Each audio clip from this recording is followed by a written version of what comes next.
Hello students, welcome to unlock GS academy. चलिए start करते हैं अक्टूबर मंथ का 12 सेशन, जिसमें हम न्यूज़पेपर के एग्जाम ओरिएंटेड इंपॉर्टेंट न्यूज़ को मल्टीपल चॉइस क्वेश्चन के थ्रू कवर करते हैं। तो चलिए देख लेते हैं आज हम कौन से टॉपिक कवर करने वाले हैं। प्रीवियस 65 टॉपिक हम प्रीवियस 11 सेशन में कवर करा चुके हैं, जिसका लिंक आपको डिस्क्रिप्शन में मिल जाएगा।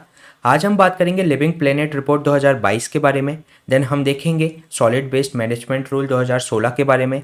अभी कैबिनेट के द्वारा पीएम डिवाइन स्कीम को अप्रूव किया गया है, तो जानेंगे ये स्कीम किसके लिए है। इसके अलावा कैडेवर सिलेंडर लॉरेंस सेंचुरी को स्थापित किया गया है, जानेंगे ये कहाँ पर है और किसके लिए इसको स्थापित किया गया है। इकोनॉमी के एक टर्म डूम लूप के बारे में चर्चा करेंगे। मॉडर्न इंडिया का एक important movement Tana Bhagat movement के बारे में चर्चा करेंगे। चलिए स्टार्ट करते हैं। First question living planet report 2022 से संबंधित है, जिसमें आपसे पूछा गया है ये अभी हाल ही में चर्चा में रही, इसे किस इंस्टीट्यूट के द्वारा रिलीज किया जाता है। तो इसमें आपके सामने चार ऑप्शन दिए गए हैं। International maritime organisation IMO, united nation environment programme UNEP, world wide fund for nature WWF या वर्ल्ड मेट्रोलॉजिकल ऑर्गेनाइजेशन WMO। तो इसमें आपको करेक्ट ऑप्शन फाइंड आउट करना है। तो चलिए देख लेते हैं इसका आंसर। इसमें जो इसका आंसर है ये रिलीज की जाती है world wide fund for nature के द्वारा। अभी इस रिपोर्ट को रिलीज किया गया और ये जो रिपोर्ट है हर 2 साल में रिलीज की जाती है और ये एक मेजर करने का प्रयास करती है कि जो एनवायरनमेंट का लॉस हो रहा है, बायोडाइवर्सिटी का लॉस हो रहा है, साथ ही साथ जो जलवायु परिवर्तन हो रहे हैं, उसमें जो एनवायरमेंटल प्रेशर जो स्पीसीज पे पड़ रहा है वह उसके प्रति किस तरीके से रिस्पॉन्ड करती हैं। इसके अगर हम टाइटल की बात करें तो इसका जो टाइटल था building a nature positive society, और इसकी अगर की फाइंडिंग्स की बात करें तो 69% ऑफ द वाइल्ड लाइफ जो पॉपुलेशन है मैमल्स की, बर्ड्स की, एम्फीबियंस की एंड रेप्टाइल्स की, वह अक्रॉस द ग्लोब उसमें कमी आई है पिछले 50 वर्षों में। इसके अलावा सबसे ज़्यादा जो डिक्लाइन हुआ है पॉपुलेशन का वो हुआ है Latin America and Caribbean region में। इसके अलावा जो फ्रेश वाटर पॉपुलेशन है वह भी काफ़ी डिक्लाइन हुई है और इसमें 83% जो डिक्लाइन हुआ है वह 1970 से 2018 के बीच में वह डिक्लाइन हो चुका है। अगर हम वार्म वाटर की कोरल्स की अगर हम बात करें तो वो अभी 50% तो वो लॉस हो ही चुका है, और अगर वो 1.5 डिग्री सेल्सियस और टेम्परेचर बढ़ गया तो 70 से 90% तक वार्म वाटर जो कोरल्स हैं वह भी समाप्त हो जाएंगी। अगर हम इसकी रिकमेंडेशन सजेशंस की बात करें तो रिपोर्ट ने मेंशन किया है जो ट्रेड एंड डेवलपमेंट जो एनवायरनमेंट हब हैं उनको एक इंटरडिसिप्लिनरी कोलैबोरेशन अप्रोच अपनानी होगी, जिसमें उनको जो एनवायरनमेंट और जो सोशल पे जो इम्पैक्ट पड़ता है जो ट्रेड का, उसको भी पहचान कर उसको एड्रेस करने की ज़रूरत है। इसके अलावा अगर इसकी हम हाइलाइट्स की बात करें तो इन्होंने अर्जेंट नीड जाहिर की है कि जो सस्टेनेबिलिटी और नेचुरल रिसोर्स सप्लाई चेन को अपनाया जाए, जिससे जो नेचर और जो स्पीसीज पर जो इम्पैक्ट पड़ रहे हैं, नेगेटिव इम्पैक्ट पड़ रहे हैं, उसको कम किया जा सके। इसके अलावा इस रिपोर्ट में एक लिविंग प्लेनेट इंडेक्स भी इसमें जारी किया जाता है। ये मेजर करता है कि जो वर्ल्ड्स की जो बायोलॉजिकल डाइवर्सिटी बेस्ड पॉपुलेशन है वर्टिब्रेट स्पीसीज का, जो कि आपके टेरेस्ट्रियल स्थलीय फ्रेश वाटर में और जो मराइन हैबिटेट्स में जो रहते हैं, उसकी पॉपुलेशन का ट्रेंड क्या है वह इस लिविंग प्लेनेट इंडेक्स के द्वारा पता लगाया जाता है, मेजर किया जाता है। इसके अलावा जो लिविंग प्लेनेट इंडेक्स है उसको एडॉप्ट किया गया था जो कन्वेंशन ऑफ बायोलॉजिकल डाइवर्सिटी है उसके द्वारा, और इस इंडेक्स के द्वारा ही जो कन्वेंशन ऑफ बायोलॉजिकल डाइवर्सिटी है वह असेस करते हैं कि उनने जो प्रोग्राम चल रहे हैं उसमें किस तरीके की प्रोग्रेस है। इसके अलावा हम WWF की बात कर लें, world wild life for nature की अगर हम बात करें तो ये एक NGO है जो कि फाउंड किया गया था 1967 में, और इसका जो हेडक्वार्टर जो स्थित है वह ग्लैंड स्विट्जरलैंड में स्थित है। अगर हम कन्वेंशन ऑफ बायोलॉजिकल डाइवर्सिटी की बात करें तो कन्वेंशन ऑफ बायोलॉजिकल डाइवर्सिटी ये आया था रियो डी जेनेरियो की 1992 अर्थ समिट के अंतर्गत, जिसमें अन्य 2 कन्वेंशन जैसे कि UNFCCC, जिसको हम United nation framework convention on climate change बोलते हैं, साथ ही साथ UNCCD जो कि United nation convention of combat desertification के रूप में इसको हम जानते हैं। तो और जो तीसरा जो कन्वेंशन आया था वह आया था United nation convention of biological diversity in 1992। अगर हम इसके कंट्रीज़ की बात करें तो 196 कंट्रीज़ की पार्टी हैं। इसके अलावा इंडिया भी इसकी पार्टी बन गया था 1994 में, और ये 1993 में से ये फोर्स में आ गई थी। इसके अलावा जो बायोलॉजिकल डाइवर्सिटी एक्ट है भारत ने इसको बनाया है 2002 में इनेक्ट किया है। साथ ही साथ इस एक्ट के जो इम्प्लीमेंटिंग जो प्रोविजंस हैं वे किए जाते हैं इम्प्लीमेंट नेशनल बायोडाइवर्सिटी अथॉरिटी के द्वारा, जो कि 2003 में इसको गठित किया गया था। यह एक स्टैट्यूटरी बॉडी के रूप में है। इसके अलावा इस कन्वेंशन के जो प्रावधान होते हैं वे लीगली बाइंडिंग होते हैं सिग्नेटरीज के लिए। इसमें जो कॉन्फ्रेंस ऑफ पार्टीज होती है वह इसकी एक गवर्निंग बॉडी होती है कन्वेंशंस की, जो कि जिसमें जो देशों ने जो रेटिफाइड कर रखा है उनकी गवर्नमेंट्स के लोग रहते हैं। और इसका जो सेक्रेटरीट जो होता है वह है मॉन्ट्रियल कनाडा में। और इसमें अभी केवल जो 2 मेंबर ऐसे हैं जो यूनाइटेड नेशन की जो इसकी पार्टी नहीं बने हैं सीबीडी की, वो हैं United states of America and Vatican city. तो ये क्वेश्चन हमने डिस्कस किया लिविंग प्लेनेट रिपोर्ट से संबंधित। चलिए चलते हैं नेक्स्ट क्वेश्चन पे। नेक्स्ट क्वेश्चन है सॉलिड वेस्ट मैनेजमेंट रूल 2016 से संबंधित, जिसमें आपके सामने 4 ऑप्शंस दिए गए हैं, उसमें से आपको करेक्ट स्टेटमेंट फाइंड आउट करना है। ये क्वेश्चन 2019 यूपीएससी में पूछा गया था सॉलिड वेस्ट मैनेजमेंट रूल से संबंधित। इसमें फर्स्ट में कहा गया है कि जो वेस्ट जनरेटर है इसको सेग्रीगेट किया जाएगा 5 कैटेगरीज में, स्टेटमेंट फर्स्ट। सेकेंड स्टेटमेंट में कहा गया है कि रूल्स एप्लीकेबल हैं notified urban local bodies, notified towns and all industrial township only. Third statement में कहा गया है कि रूल्स प्रोवाइड कराते हैं exact and elaborate criteria for की पहचान की जा सके साइट्स की, लैंडफिल्स की और वेस्ट प्रोसेसिंग फैसिलिटीज़ की। फोर्थ स्टेटमेंट में कहा गया है कि ये मैंडेटरी है कि जो वेस्ट जहाँ पर जनरेट हो रहा है वहीं पर उसको डिस्पोज किया जाए, उसको दूसरे उसमें डिस्ट्रिक्ट में मूव नहीं किया जा सकता। तो इन चारों में से आपको करेक्ट स्टेटमेंट फाइंड आउट करना है। तो चलिए देख लेते हैं इसका आंसर। इसमें जो फर्स्ट स्टेटमेंट में बात की गई है कि इसको 5 कैटेगरीज में सेग्रीगेट करने की बात की गई है, 5 कैटेगरीज में नहीं की गई बल्कि 3 कैटेगरीज में इसको बात की गई है। साथ ही साथ ये एप्लीकेबल है सभी म्यूनसिपालिटीज़ के ऊपर, ये केवल नोटिफाइड अर्बन लोकल बॉडीज़ के ही ऊपर लागू नहीं है। बल्कि और जो सी में अगर बात की है कि जो रूल्स हैं जो प्रोवाइड कराते हैं एग्जैक्ट और जो एलेबोरेट क्राइटेरिया हैं कि वह आइडेंटिफाई की जा सकें जो साइट्स हैं, लैंडफिल्स हैं और जो वेस्ट प्रोसेसिंग फैसिलिटीज़ हैं, तो ये करेक्ट स्टेटमेंट है। इसमें इस तरीके के रूल्स प्रोवाइड कराए गए हैं। इसके अलावा इसमें फोर्थ स्टेटमेंट रॉन्ग है कि ऐसा कोई मैंडेटरी नहीं है, एज पॉसिबल एज उसको वहीं पर डिस्पोज किया जाएगा, लेकिन उसमें एक मैंडेटरी प्रोविजन नहीं है कि उसको दूसरे डिस्ट्रिक्ट में नहीं ले जा सकते। तो इसका जो आंसर हो जाएगा वह सी हो जाएगा। इसके बाद देख लेते हैं अभी इसके रिसेंट कॉन्टेक्स्ट के बारे में। अभी एनजीटी के द्वारा जो दिल्ली की जो लैंडफिल साइट्स हैं उसके ऊपर कुछ जुर्माना लगाया गया है, इसके कारण से ये चर्चा में है। जो लैंडफिल साइट्स हैं दिल्ली में 3 लैंडफिल साइट्स हैं, गाजीपुर, बालसवा एंड ओखला। तो इसमें एनजीटी के द्वारा जो सॉलिड वेस्ट मैनेजमेंट रूल है उसके अंतर्गत इन पर फाइन इम्पोज किया गया है। अब जान लेते हैं सॉलिड वेस्ट मैनेजमेंट रूल्स 2016 के बारे में।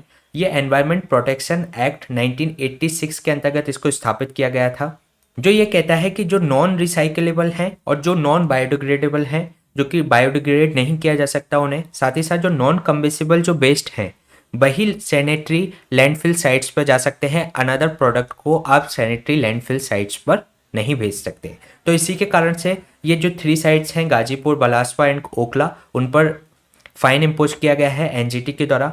अगर हम सीपीसीबी की बात करें तो 2020-21 में एक रिपोर्ट दी थी, उसने ये बताया था कि 1.6 लाख टन जो पर डे में हमारा वेस्ट जनरेट होता है उसमें से 1.5 लाख टन तो उसमें कलेक्ट ही नहीं हो पाता। सॉरी, इसमें 1.5 लाख टन ही कलेक्ट हो पाता है और जो 0.1 है वह कलेक्ट नहीं हो पाता। जो हमारी इफ़िशियंसी है कलेक्शंस की वो केवल 95.4% है और जिसमें से भी 50% वेस्ट को ट्रीट किया जा सकता है और जो बचा हुआ जो होता है उसको 18.5% 4% उसको लैंडफिल पे डंप कर दिया जाता है। अब हम सॉलिड वेस्ट मैनेजमेंट रूल 2016 के बारे में डिटेल में बात कर लेते हैं, इसके की फीचर्स के बारे में। जो रेस्पॉन्सिबिलिटी है जो जनरेटर्स हैं सॉलिड वेस्ट के, उनको ये रेस्पॉन्सिबिलिटी दी गई है कि इसमें वह वेस्ट है उसको सेग्रीगेट करें 3 कैटेगरी में। वेट जो कि बायोडिग्रेडेबल है, dry plastic, papers, metal, would जो भी हैं, साथ ही साथ जो डोमेस्टिक हैजार्डस हैं जैसे कि डायपर्स हो गए, नैपकिन्स हो गए, एम्प्टी कंटेनर्स हो गए, क्लीनिंग एजेंट्स जो हम यूज करते हैं घर में, मॉस्किटो रिपेलेंट्स जो यूज करते हैं, तो इन्हें 3 कैटेगरी में इसके अंतर्गत डिफाइन किया गया है। इसके अलावा जो वेस्ट जनरेटर्स हैं उनको पे करना होगा यूजर फी जो कि वेस्ट कलेक्टर्स को, साथ ही साथ उन पर स्पॉट पर फाइन भी लगाया जा सकता है अगर वे नॉन सेग्रीगेट करते हैं और या किसी तरीके की गंदगी फैलाते हैं तो। साथ ही साथ जो सैनिटरी वेस्ट हैं जैसे कि डायपर्स और सैनिटरी पैड्स हैं, उसके जो प्रोडक्ट मैन्युफैक्चरर हैं उनको उनके साथ में एक पाउच भी देना होगा जिसमें उसको डंप किया जा सके। साथ ही साथ इस प्रोग्राम को जो स्वच्छ भारत मिशन है उससे भी जोड़ने का प्रयास किया गया है, जिसमें जो इंस्टीट्यूशनल जनरेटर्स हैं जैसे कि मार्केट एसोसिएशन हो गई, इवेंट ऑर्गेनाइजर्स हो गए, साथ ही साथ जो होटल हैं, रेस्टोरेंट्स हैं, उनको एक जिम्मेदारी दी गई है, उनको रिस्पॉन्सिबिलिटी दी गई है कि वह जो वेस्ट है उसको एट द सोर्स पर ही उसको सेग्रीगेट किया जा सके। साथ ही साथ वह लोकल बॉडीज़ के साथ मिलकर उनका सहयोग करे। जो भी मैन्युफैक्चरर हैं और जो डिस्पोजेबल जो प्रोडक्ट्स होते हैं जैसे कि टिन, ग्लास और प्लास्टिक और पैकेजिंग है जो कि मार्केट में सेल कर रहा है, तो उन मैन्युफैक्चरर की ये जिम्मेदारी होगी कि वह एक फाइनेंशियल असिस्टेंस प्रोवाइड कराए जो लोकल अथॉरिटी है वेस्ट मैनेजमेंट सिस्टम तैयार करने के लिए। इसके अलावा जो बायोडिग्रेडेबल जो वेस्ट है उसको प्रोसेस किया जाना चाहिए, उसको ट्रीट किया जाना चाहिए, साथ ही साथ उसको डिस्पोज किया जाना चाहिए बायोमिथेनेशन प्रोसेस के द्वारा इन द प्रेमाइसेस, जहाँ पर भी वह जनरेट हो रहा है उसमें पॉसिबल हो वहाँ तक उसको वहीं की वहीं उसको डिस्पोज किया जाना चाहिए। इसके अलावा जो भी रेसिडुअल जो वेस्ट बचता है उनको डिकम्पोज करने के बाद तो जो भी उसको वेस्ट कलेक्टर को दे दिया जाना चाहिए, या जो भी एजेंसी लोकल अथॉरिटी के द्वारा डिफाइन की गई है उन्हें वह जो रेसिडुअल वेस्ट है उसको उनको सौंप दिया जाना चाहिए। इसके अलावा हम इसमें मेथड ऑफ सॉलिड वेस्ट भी देख लेते हैं। इसमें एक मेथड होता है इंसिनरेशन।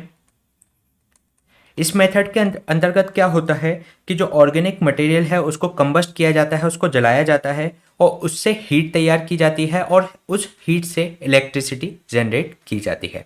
तो एक प्रोसेस है इंसिनरेशन जिसके द्वारा जो सॉलिड वेस्ट है उसको ट्रीट किया जाता है। दूसरी एक प्रोसेस होती है गैसिफिकेशन।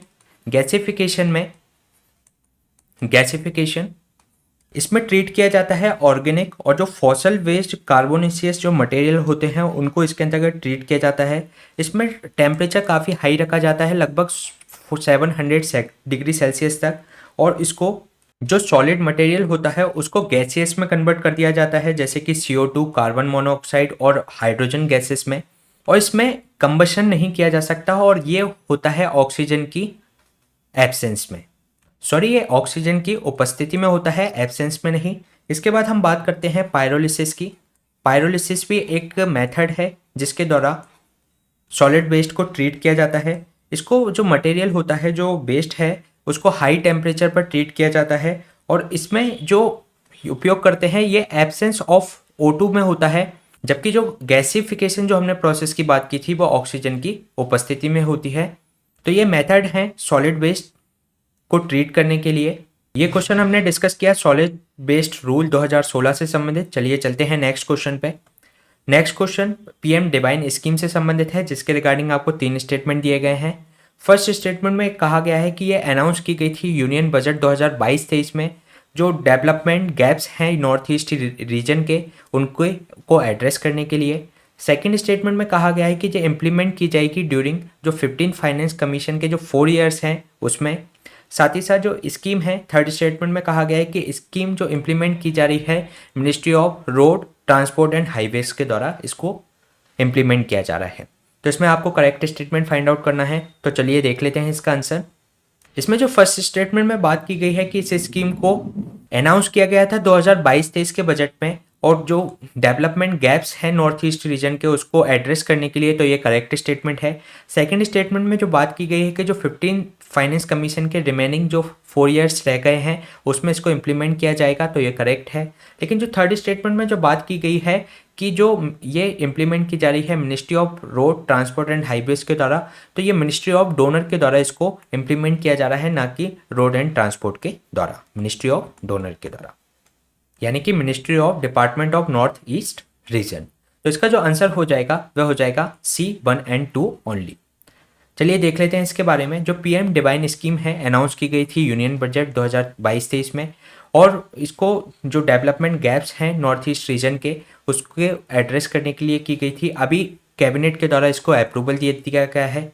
अगर हम इस स्कीम की बात करें तो ये एक सेंट्रल सेक्टर स्कीम है जिसमें 100% फंडिंग रहेगी वो सेंट्रल की तरफ से रहेगी और इस स्कीम को इम्प्लीमेंट किया जाएगा जो 15 फाइनेंस कमीशन 2022-23 से 2025-26 तक जो इसके रिमेनिंग 4 ईयर्स रह गए हैं उसके अंतर्गत। और इसमें जो इसके लिए प्रावधान किया गया है 66 करोड़ रुपए का इसमें प्रावधान किया गया है। इसके अलावा पीएम डिवाइन स्कीम है जो अभी एग्जिस्टिंग वहाँ पर ये योजनाएं चल रही हैं उनको मदद करेगा। ये उनका सब्स्टिट्यूट नहीं है बल्कि उनके लिए ये मदद करने का वह काम करेगा। अगर हम इम्प्लीमेंटेशन की बात कर लें तो इसको इम्प्लीमेंट किया जाएगा ministry of development of north eastern region यानी कि मिनिस्ट्री ऑफ डोनर के द्वारा इसको इम्प्लीमेंट किया जाएगा।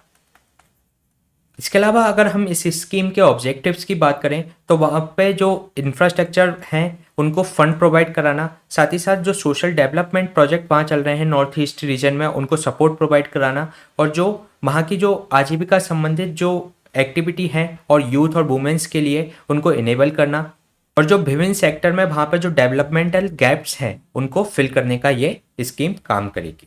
इसके अलावा अगर हम बात करें तो नॉर्थ ईस्ट रीजन के लिए कुछ स्पेशल इंफ्रास्ट्रक्चर डेवलपमेंट स्कीम भी चल रही हैं जो नॉर्थ ईस्टर्न रीजन के इंफ्रास्ट्रक्चर इम्प्रूव करने के लिए, जो कि कनेक्टिविटी और टूरिज्म और जो सप्लाई ऑफ वाटर और पावर को इंक्रीज करने के लिए प्रयास किए जा रहे हैं। साथ ही साथ एक नॉर्थ ईस्ट वेंचर फंड भी तैयार किया गया है। ये एक पहला और एक केवल मात्र ये एक डेडिकेटेड वेंचर फंड है नॉर्थ ईस्ट रीजन के लिए, जिसका उद्देश्य है कि वहाँ पे जो बिजनेस की ग्रोथ की जाए, साथ ही साथ वहाँ पे स्किल डेवलपमेंट प्रोवाइड कराया जाए। इसके अलावा नॉर्थ ईस्ट रीजन के लिए एक special accelerated road development programme भी चल रहा है जो वहाँ के इंफ्रास्ट्रक्चर प्रोजेक्ट्स को सहयोग करता है। तो ये क्वेश्चन हमने डिस्कस किया पीएम डिवाइन स्कीम से संबंधित। चलिए चलते हैं नेक्स्ट क्वेश्चन पे। ये क्वेश्चन है कडेबर स्लेंडर लॉरिस सेंचुरी से संबंधित, जिसके रिगार्डिंग आपको 3 स्टेटमेंट दिए गए हैं। फर्स्ट स्टेटमेंट में कहा गया है केरला ने अभी होस्ट किया है इंडिया के first ever slender loris century को, यानी कि केरला के द्वारा अभी इसको इंडिया की फर्स्ट स्लेंडर लॉरिस सेंचुरी को स्थापित किया गया है। सेकंड में कहा गया है कि जो स्लेंडर लॉरिस है एक आर्बोरियल होते हैं नेचर में। साथ ही साथ थर्ड स्टेटमेंट में कहा गया है कि जो ग्रे स्लेंडर लॉरिस है फाउंड किया जाता है ऑल ओवर द इंडिया और स्मॉल पार्ट्स इन श्रीलंका। तो इसमें आपको करेक्ट स्टेटमेंट फाइंड आउट करना है, तो चलिए देख लेते हैं इसका आंसर। इसमें जो फर्स्ट स्टेटमेंट में बात की गई है कि ये केरला में स्थापित किया गया है, तो केरला में नहीं, ये तमिलनाडु में इसको स्थापित किया जा रहा है। इसके अलावा जो स्लेंडर लॉरिस है आर्बोरियल होते हैं, ये अपना अधिकांश समय पेड़ों के ऊपर बिताते हैं, तो ये करेक्ट है। थर्ड स्टेटमेंट में जो बात की गई है कि ग्रे स्लेंडर लॉरिस है फाउंड किए जाते हैं all over the India and small parts of the Sri Lanka, तो इसमें ये रॉन्ग है क्योंकि ऑल ओवर इंडिया ये फाउंड नहीं किए जाते, केवल सदर्न इंडिया में इनको देखा जाता है और साथ ही साथ ये स्मॉल पार्ट ऑफ श्रीलंका में भी पाए जाते हैं, इसलिए जो इसका आंसर हो जाएगा A1 ओनली। चलिए जान लेते हैं इसके बारे में। अभी जो कैडेबर स्लेंडर लॉरिस सेंचुरी है अभी इसको तमिलनाडु में स्थापित किया गया है। ये अभी डिक्लेयर किया गया है सेंचुरी के रूप में वाइल्ड लाइफ प्रोटेक्शन एक्ट 1972 के तहत। जो स्लेंडर लॉरिसेस होते हैं वे आर्बोरियल होते हैं जो कि अपना अधिकांश समय वृक्षों पर गुजारते हैं। ये एक प्राइमेट्स हैं जो कि जंप नहीं कर सकते। इसके अलावा जो अगर इनकी डाइट की बात करें तो इंसेक्टिवोरियस होते हैं, इंसेक्ट्स को खाने का काम करते हैं, जो कि टॉक्सिक इंसेक्ट्स होते हैं कृषि वगैरह के लिए उसको खाने में ये मदद करते हैं, जिससे कि जो फार्मर्स को इससे काफ़ी लाभ होता है। इसके अलावा अगर हम इसके हैबिटेट की बात करें तो स्क्रब और जो डेसिडियस फॉरेस्ट हैं जो आपके पर्णपाती वन होते हैं वह उसके नेटिव हैं। साथ ही साथ ये 2 टाइप के होते हैं, ग्रे स्लेंडर लॉरिस और एक होता है रेड स्लेंडर लॉरिस। जो ग्रे स्लेंडर लॉरिस है ये सदर्न इंडिया में और साथ ही साथ स्मॉल पार्ट ऑफ श्रीलंका में पाए जाते हैं। और अगर हम इनके आयुष्यन स्टेटस की बात करें तो ये नियरली थ्रेटन्ड है। जबकि अगर हम रेड स्लेंडर लॉरिस की बात करें तो ये केवल श्रीलंका में पाए जाते हैं और ये इंडेंजर्ड इनका आयुष्यन स्टेटस है। अगर हम बात करें तो इनको वाइल्ड लाइफ प्रोटेक्शन एक्ट 1972 के तहत भी इनको संरक्षण दिया गया है। इस एक्ट के अंतर्गत जो 6 शेड्यूल हैं उसमें से शेड्यूल 1 में इनको सबसे ज़्यादा संरक्षण दिया गया है। अगर हम स्लेंडर लॉरिस की अगर बात कर लें तो ये एक क्रिटिकल रोल प्ले करते हैं स्थलीय इकोसिस्टम के लिए।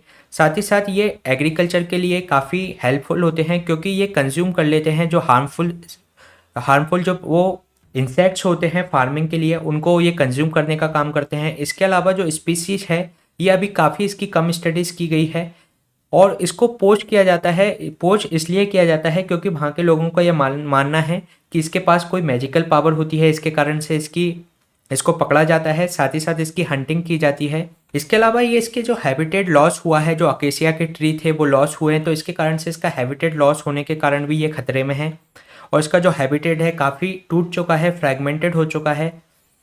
इस कारण से इस स्पीसीज पर संकट है।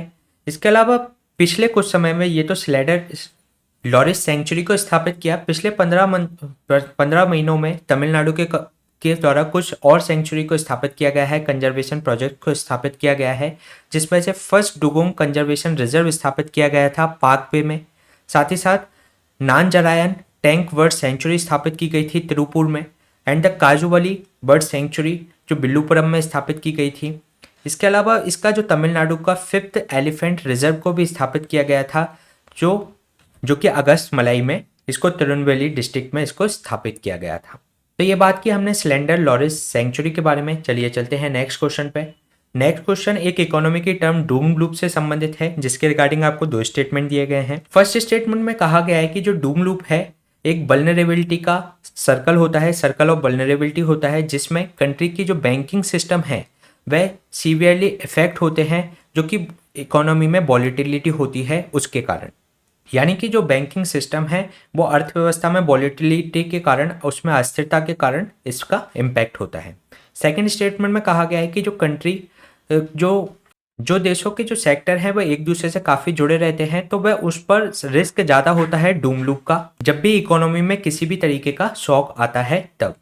तो इसमें आपको करेक्ट स्टेटमेंट फाइंड आउट करना है। तो चलिए देख लेते हैं इसका आंसर। इसमें जो फर्स्ट स्टेटमेंट में बात की गई है कि ये जो सर्कल ऑफ वल्नरेबिलिटी को दर्शाता है, जिसमें कंट्री का बैंकिंग सिस्टम जो अर्थव्यवस्था में अगर अस्थिरता होती है तो उससे सीवियरली इम्पैक्ट होता है। ये इसका करेक्ट है। सेकेंड स्टेटमेंट में जो बात की गई है कि जो डूम लूप है जो कि ये प्रदर्शित करता है कि अगर एक सिस्टम खराब होता है तो दूसरे को भी वह इम्पैक्ट करेगा, और इस तरीके की कंट्री डूम लूप में ज़्यादा रिस्क पे होती है। तो इसके दोनों ही स्टेटमेंट करेक्ट हैं, तो इसका जो आंसर हो जाएगा बोथ 1 और 2। चलिए जान लेते हैं इसके बारे में। अभी यूरोप के देशों के लिए इस टर्म का भी डूम लूप का यूज किया गया है।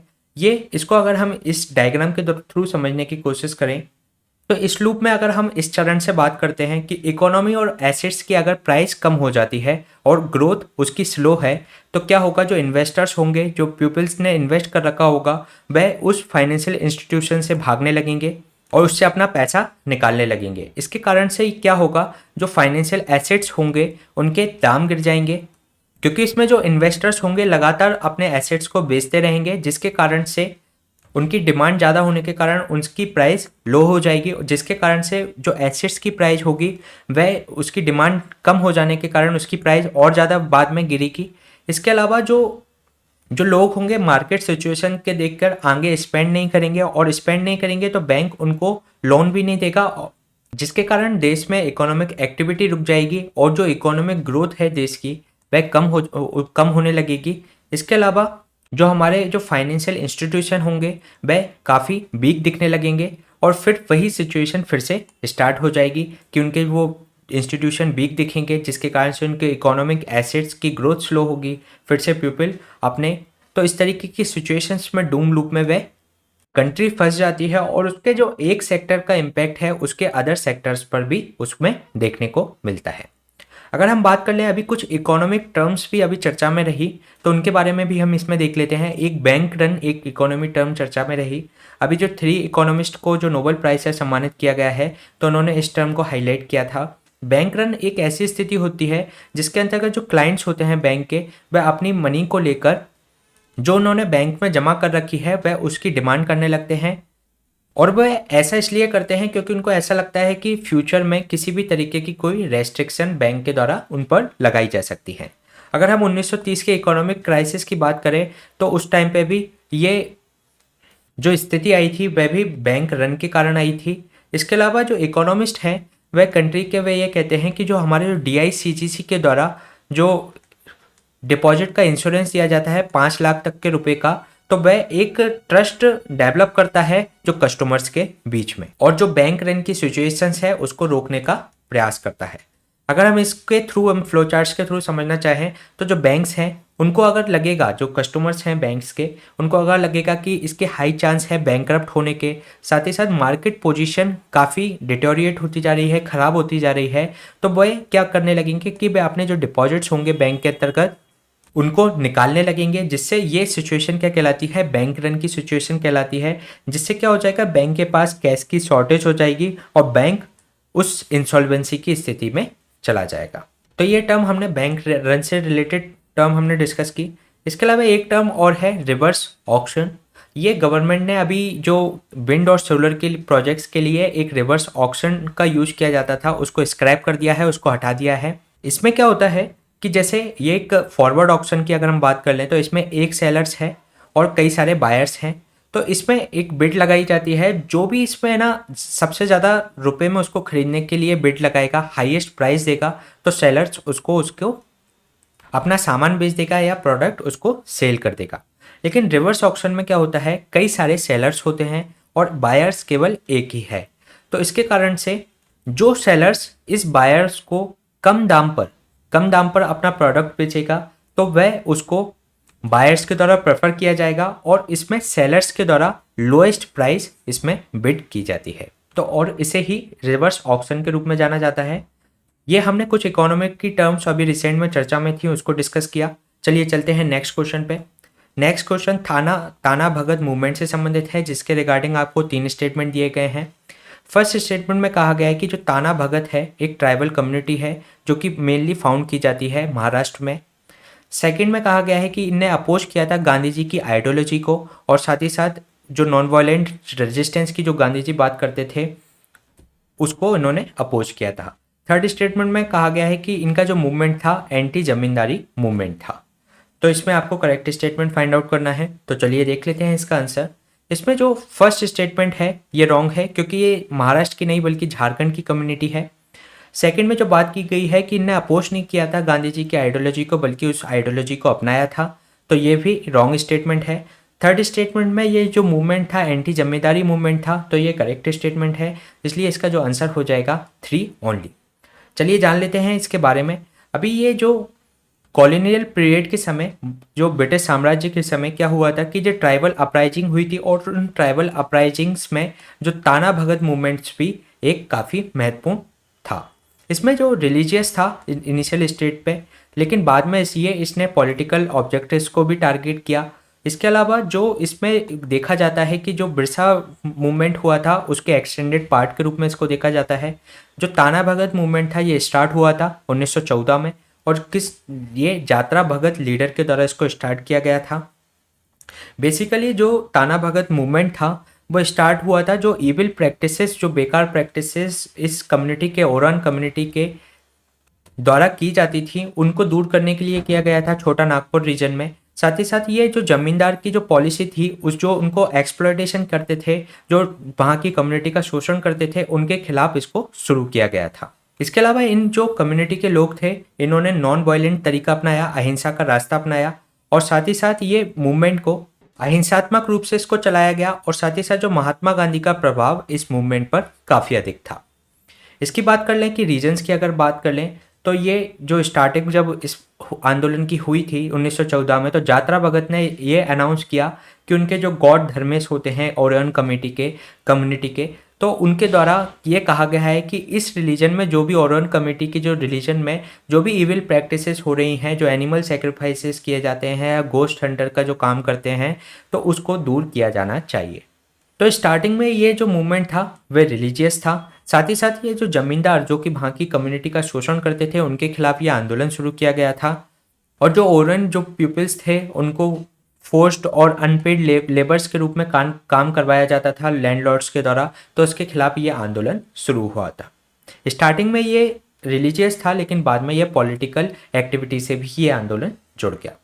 अगर हम बात करें इसके जो परिणाम क्या रहे, जो इसमें जो इविल प्रैक्टिसेस थी, एनिमल सेक्रीफाइसेस कम हो गए, स्टॉप कर दिए गए। साथ ही साथ जो उनके जो अल्कोहल पीने का काम करते थे उसको प्रोहिबिट कर दिया। जो सुपर अंधविश्वास थे इसके अंतर्गत उसको समाप्त कर दिए गए। और साथ ही साथ इन लोगों को जो टैक्सेस लगाए जाते थे उससे भी इनको एग्जेम कर दिया गया। और जो इसके फॉलोअर्स थे वह उन्होंने ये डिसाइड किया कि वह जो कुली और जो लेबर की जो प्रैक्टिस होती है उसको ये इस तरीके की सर्विस प्रोवाइड नहीं कराएंगे। साथ ही साथ इन्होंने सेल्फ गवर्नेंस की मांग की। इसकी सिग्निफिकेंस की बात करें तो ये मूवमेंट बाद में महात्मा गांधी का जो सत्य और अहिंसा के जो उनके सिद्धांत थे उसको इस मूवमेंट ने अपनाया। साथ ही साथ ये इन जो मूवमेंट ने कांग्रेस के कई सेशंस में भाग लिया, जैसे महत्वपूर्ण सेशन कलकत्ता, गया और लाहौर के सेशंस में। साथ ही साथ ये जो ताना भगत मूवमेंट था उसने जो नेशनल मूवमेंट में भी पार्ट किया, और अगर आज की भी अगर हम बात कर लें तो ये आज भी गांधीयन जो थॉट्स हैं, गांधी के जो विचार हैं, उनको फॉलो करते हैं। इस मूवमेंट का एक अपना अलग यूनिक नेचर होने के कारण ये इसने काफ़ी भूमिका निभाई नेशनल मूवमेंट में, और ये इंडिया की इंडिपेंडेंस में एक महत्वपूर्ण इसने सिग्निफिकेंट रोल दिया। इसकी बात कर लें तो इसमें जो ताना भगत का जो मूवमेंट था 1921 में, जो महात्मा गांधी के द्वारा असहयोग आंदोलन आंदोलन चलाया जा रहा था, नॉन कॉपरेशन मूवमेंट चलाया जा रहा था, उसमें भी यात्रा भगत ने इसमें पार्ट लिया था। तो ये क्वेश्चन हमने डिस्कस किया ताना भगत मूवमेंट से संबंधित। इसी तरीके के सेशन हम आपके बीच में लाते रहेंगे। Please stay tune and subscribe the unlock GS academy. Thank you.